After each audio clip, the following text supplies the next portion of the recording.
नमस्कार साथियों, यदि आपने 12th कर रखा है या फिर आईटीआई कर रखे हैं या फिर आपने डिप्लोमा कर रखा है या फिर आपने बीटेक कर रखा है, इन सभी चीज़ों में से आपने कुछ भी कर रखा है तो यह वीडियो आप ही के लिए है। वीडियो के अंत तक बने रहिएगा क्योंकि इसमें आप सारी बातें, सारी कन्फ्यूजन को एकदम क्लियरली सरल तरीके से समझाया गया है। नमस्कार साथियों, स्वागत है आपका अपने यूट्यूब चैनल ऑनलाइन गुरुकुल में। जैसा कि आपको पता है कि 2024 में लोकसभा का चुनाव होने वाला और मोदी जी फिर से आने वाले हैं और मोदी जी अगर आएंगे तो अपने साथ में बाहर लेके आएंगे ही युवाओं के लिए, और युवाओं का जो सबसे बड़ा बाहर है तो वो है केवल और केवल वैकेंसी।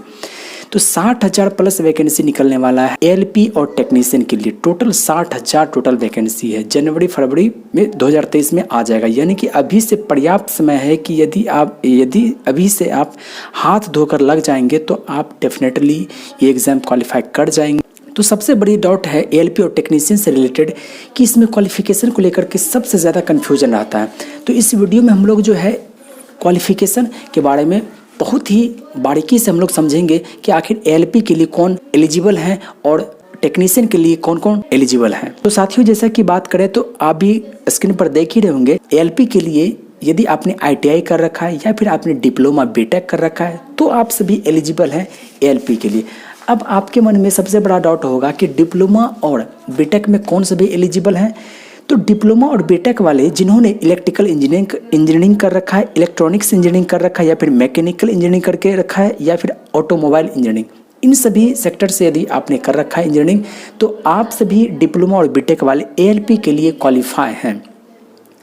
और वहीं पर अगर हम बात करें कि आईटीआई वाले कौन कौन क्वालिफाई हैं एएलपी के लिए एलिजिबल हैं, तो armature and coil winder total 15 trade है आईटीआई वाले, आप सभी एएलपी के लिए फॉर्म भर सकते हैं। और इन 15 के बारे में मैं इसी वीडियो में अभी तुरंत आपको बताने वाला हूं। टोटल 15 ट्रेड में अगर बात करें, पहला तो आर्मेचर एंड कॉइल वाइंडर है, दूसरा इलेक्ट्रीशियन है, तीसरा इलेक्ट्रॉनिक्स मैकेनिक है, चौथा जो है मैकेनिस्ट है, और पांचवा जो है मैकेनिक डीजल है, छठा जो है मैकेनिक मोटर व्हीकल है, सातवां जो है मिलराइट मेंटेनेंस मैकेनिक है, और आठवां जो है मैकेनिक रेडियो एंड टीवी है, और नौवां जो है refrigerator and air conditioning mechanic है, और 10वां जो है ट्रैक्टर मैकेनिक है, और 11वां जो है टर्नर है, और 12वां की बात करें तो वायरमैन है, और उसी तरह से 13वां बात करें तो फिटर है, और 14वां बात करें तो हिट इंजन है, और 15वां बात करें तो इंस्ट्रूमेंट मैकेनिक। ये सभी जो आईटीआई किए हुए हैं इन सभी ट्रेड से तो आप सभी एएलपी के लिए एलिजिबल हैं। अगर हम टेक्नीशियन की बात करें तो टेक्नीशियन में दो ही एलिजिबल हैं, यदि आपने आईटीआई कर रखा है या फिर आपने 12th में पीसीएम यानी फिजिक्स केमिस्ट्री मैथ ले रखा है तो आप टेक्नीशियन के लिए एलिजिबल। लेकिन पीसीएम के लिए मैं एक बात बतला दूं कि उनका जो वैकेंसी होता है वो बहुत ही कम होता है और वहाँ फाइट बहुत ज़्यादा होता है, वहाँ क्वालिफाई करना बहुत मुश्किल हो ही जाता है। कुछ लोग कहेंगे कि डीजल वाले तो सिर्फ एएलपी भर सकते हैं, नहीं, डीजल वाले जो है इलेक्ट्रिकल एएलपी और डीजल एएलपी दोनों के लिए एलिजिबल है। लेकिन टेक्नीशियन में भी बात करें तो डीजल के लिए कुछ वैकेंसी रहता है, थोड़ा सा ही रहता है लेकिन रहता है। और इसके अलावा जिस भी ट्रेड से आपने कर रखा है उन सभी ट्रेड से रिलेटेड जितने वैकेंसी हैं आप उसके लिए एलिजिबल हैं टेक्नीशियन में।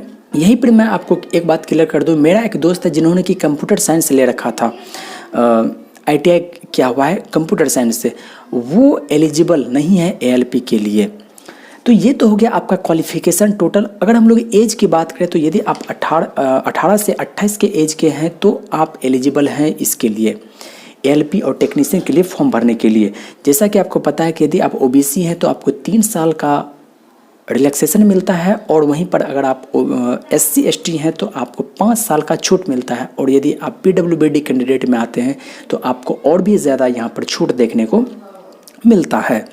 और यही मैं आपको एक बात क्लियर कर दूं कि आप जिस भी ट्रेड से हैं, ध्यान से साथियों, ये आप आईटीआई जिस भी ट्रेड से किए हुए वो आपको पढ़ना पड़ेगा, क्योंकि मेंस में आपका पार्ट ए होता है, पार्ट बी होता है, और पार्ट बी जो है आपके ट्रेड से 75 क्वेश्चन होता है। और फिजिक्स केमिस्ट्री मैथ वालों, आप में फिजिक्स और मैथ से 75 क्वेश्चन रहता है, जिसमें कि आपको 35% आपको लाना ही पड़ेगा। यदि आप वहाँ नहीं लाते 35% तो पार्ट ए, मेंस का जो पार्ट ए होना है उसमें आप कितना भी ज़्यादा नंबर ला लीजिए आपको डिसक्वालीफाई कर दिया जाएगा।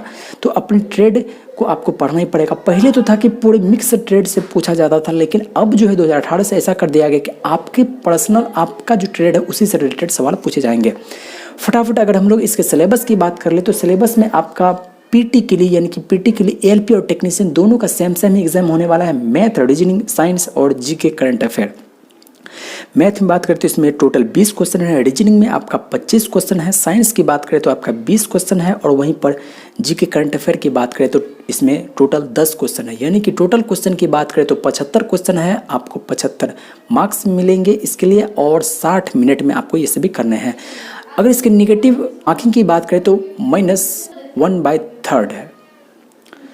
और यहाँ जो साइंस पूछा जाएगा इसमें फिजिक्स, केमिस्ट्री, बायोलॉजी, ये तीनों इसमें साइंस में मिक्स रहेगा। लेकिन अब मैं यहीं पे एक बात क्लियर कर दूँ कि आपका जो पीटी है वो बिल्कुल क्वालिफाइंग नेचर का है। इसमें आपको अधिकतम मार्क्स लाने की कोई आवश्यकता नहीं है, क्वालिफाइंग नेचर का ही। इसका मार्क्स जो है आपके मेंस में बिल्कुल नहीं जुटने वाला। अगर यहाँ बात करें जनरल वालों का, अगर क्वालिफाइंग देखें तो 40% है। ओबीसी एससी की बात करें तो आपको 30% लाना ही पड़ेगा, और यदि आप एसटी से हैं तो आपको 25% यानी 75 का 25% आपको लाना ही पड़ेगा। यानी कि जनरल वाले हैं तो आपको 30 मार्क्स लाना पड़ेगा। ईडब्ल्यूएस ये दोनों सेम है, 75 में आपको 30 लाने पड़ेंगे। यदि आप ओबीसी एससी हैं तो आपको 22.5 मार्क्स लाने पड़ेंगे, और एसटी हैं तो आप 75 का 25% आपको लाना पड़ेगा, तो आप इसके लिए क्वालिफाएंगे। और यही मैं आपको एक बात क्लियर कर दूं कि पीटी में जो है टोटल 25 गुना, माफ़ कीजिएगा, पीटी में जो है आपका 15 गुना स्टूडेंट को, कैंडिडेट को इसमें सिलेक्ट किया जाता है। तो एग्ज़ाम आपका बिल्कुल ईजी रहने वाला है। पिछले साल आपको पता होगा पीटी में काफ़ी कट ऑफ को बहुत नीचे कर के स्टूडेंट को सिलेक्ट किया गया, क्योंकि स्टूडेंट बहुत कम मार्क्स लाए थे। तो पीटी इसमें बड़े ही आसानी से आप कर ही लेंगे। आप मेंस की चिंता करें और फिर ट्रेड को बिल्कुल ना छोड़ें। अगर हम मेंस की बात करें तो मेंस में भी सेम आपका सिलेबस है। इसमें पार्ट ए होता है, पार्ट बी होता है। पार्ट ए जैसे खत्म होता है तुरंत पार्ट बी भी शुरू हो जाता है, यानी कि एक ही दिन आपका चलना है पार्ट ए और पार्ट बी भी, जिसमें पार्ट बी क्वालिफाइंग है, लेकिन पार्ट ए वो आपका फाइनल मेरिट लिस्ट है, वो आपका फाइनल हर चीज़ तय करेगा। इसमें अगर सिलेबस की बात करें तो मैथ है, रीजनिंग है, जीके करंट अफेयर है, और साइंस है, बेसिक इंजीनियरिंग साइंस है, और फिर ड्राइंग भी है। अगर बेसिक इंजीनियरिंग साइंस की बात करें तो यहाँ से आपका 30 नंबर का रहना है, और फिर ड्राइंग की बात करें तो इसमें 10 नंबर का रहना है। टोटल 100 क्वेश्चन का होता है, 100 मार्क्स के लिए होता है, और इसमें टोटल आपको जो समय मिलता है वो 90 मिनट मिलता है, और इसमें भी निगेटिव मार्किंग सेम है, 1/3 है। और इसमें बेसिक इंजीनियरिंग साइंस की बात करें तो इसमें केमिस्ट्री, बायोलॉजी बिल्कुल नहीं रहता है, फिजिक्स रहता है। फिजिक्स में भी मात्र 10 चैप्टर से ही आपका सवाल रहता है, और वहीं पर अगर आप ड्राइंग की बात करें तो इसमें भी 6 चैप्टर होता है, इसी से आपके सवाल आते हैं।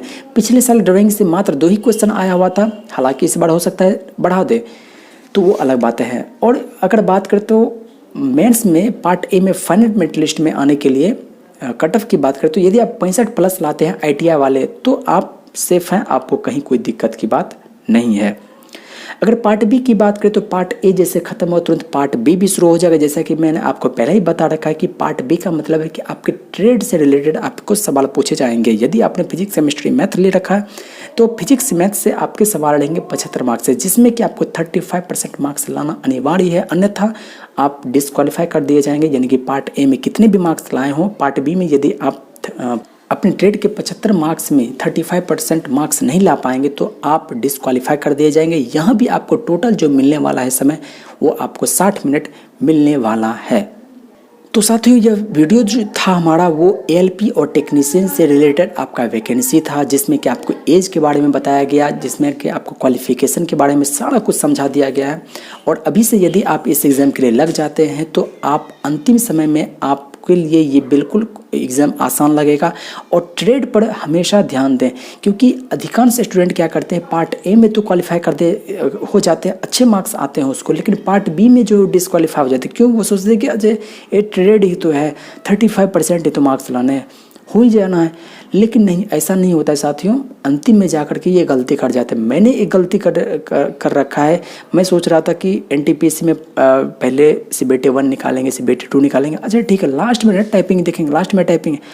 इसी गलती की वजह से टाइपिंग में हमें कम समय मिला और फिर हम डिस्क्वालीफाई कर गए। तो साथियों ये गलती आपको नहीं करनी है। आपको ट्रेड पर भी अभी से ही लग जाइए। और आपको लग रहा है जनवरी फरवरी 2023 में आपका वैकेंसी आने वाला, तो आपके पास काफ़ी समय, लेकिन नहीं साथियों, आपके पास बिल्कुल भी समय नहीं है। आप जितना जल्दी एएलपी टेक्नीशियन के लिए अभी से पढ़ाई शुरू कर दें, क्योंकि जितना जल्दी आप दौड़ना शुरू करेंगे उतना ही जल्दी आप अपने डेस्टिनेशन पर भी पहुंच पाएंगे। शुक्रिया। जय हिंद।